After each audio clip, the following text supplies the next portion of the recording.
اسمع يا مصطفى، احنا اخوات واصحاب، بس مش هتقدر تقنعني بفكرة الإله دي. أنا راجل ملحد ومش هغير موقفي. حتى لو أقنعتك إنك غلط مش هتعرف تقنعني. سيبك بقى من كلام المشايخ والمتدينين دول اللي بيضحكوا عليكم بيها. يعني إيه يعني ربنا اللي خلق الكون؟ طيب مين اللي خلق ربنا؟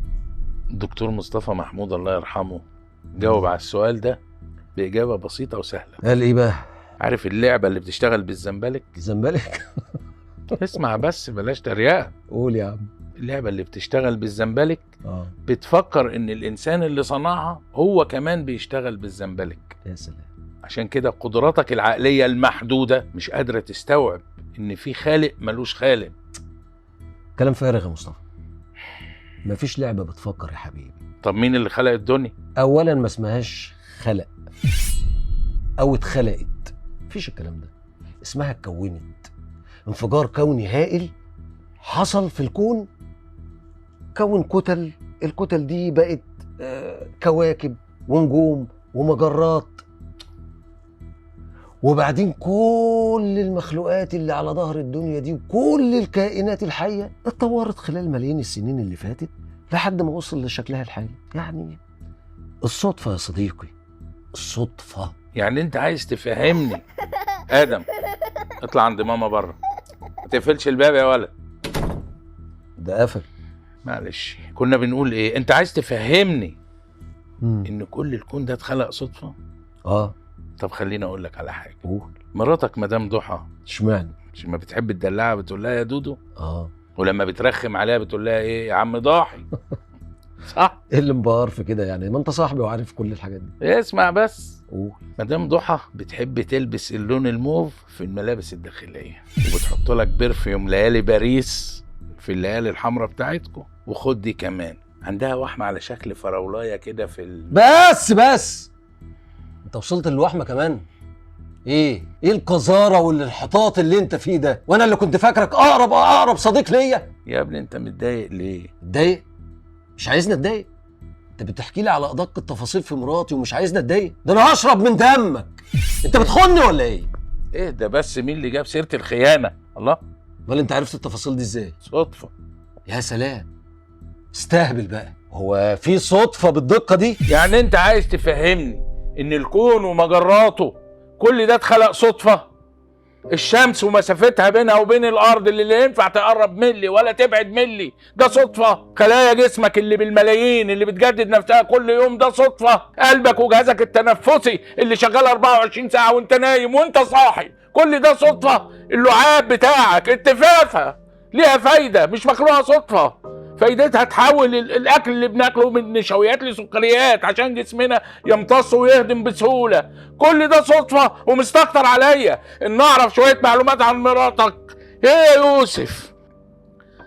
بص يا يوسف، مراتك ست زي الفل، والمعلومات دي انت اللي قايلها لي اخر مره لما كنت عندي وسكران طينه وعمال تخرف. هزارك بقى سخيف وطرقك ملتويه، وبرضه مش هقتنع باللي في دماغك. عنك ما اقتنعت يا اخي، انت حر. طب قوم افتح لي الباب خليني امشي. بالسلامه يا عم امشي. افتح لي الباب. الواد ادم قفله بالمفتاح من بره. يا نهار ابيض. وبعدين ده دمه خدته وراحت عند مامتها عشان تعبانه. يعني ايه؟ يا نهار ابيض. يعني ايه؟ هنفضل محبوسين هنا لحد ما مراتك ترجع بالليل؟ بالليل ايه؟ يا ريت تقعد اسبوعين عند امها عشان عيانه. اسبوعين؟ مش هينفع يا مصطفى. طلع تليفونك كلم اي حد. تليفون ايه؟ ما احنا كنا قاعدين بره والتليفونات على الترابيزه، قلت لي تعالى عايزك جوه بسرعه، سيبنا الحاجه ودخلنا. يا دي المصيبه، انا كمان تليفوني بره والاوضه ما فيهاش شبابيك. طب انده على اي حد بصوت عالي. انده على مين يا عم؟ السكان اللي فوق واللي تحت مسافرين، يعني لو قعدنا ننده للصبح محدش هيعبرنا. لا ما انا مش هموت هنا يا مصطفى، انا هقوم اكسر الباب. وريني يا اخويا شطارتك، ده باب مصفح وزان، لو قعدت 100 سنه تكسر فيه مش هيتكسر. يعني ايه؟ هنموت هنا ولا ايه؟ احنا محتاجين معجزه. معجزه ايه بقى؟ معجزه ان مراتي تكون نسيت حاجه فترجع تاخدها بالصدفه. لا يعني انا حياتي مرهونه على الصدفه؟ انا مش عايز اموت يا مصطفى، انت عارف ان انا عندي فوبيا من الاماكن المقفوله. للاسف يا جو، مفيش قدامنا حل غير اننا نعتمد على الصدفه. صدفة ايه يا مصطفى؟ انت اتجننت. لا ما هو مش هيسيبنا كده. يا رب يا رب حلها. مين اللي هيحلها يا عينيا؟ ربنا. تعرف ان اشهر الملحدين في العالم بل كلهم ما بيفتكروش ربنا الا وقت نهايتهم. الانسان ما بيلجأش لربنا الا لما بتنتهي الحلول الدنيويه، بيرجع يقول يا رب.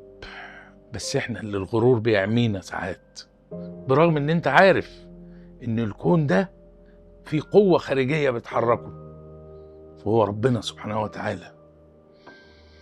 اتخلى بقى عن غرورك يا اخي لله، ربنا يهديك. احنا في ايه ولا في ايه يا مصطفى؟ احنا في مصيبة. مصيبة ايه يا عم؟ ولا مصيبة ولا حاجة، مراتي واقفة ورا الباب.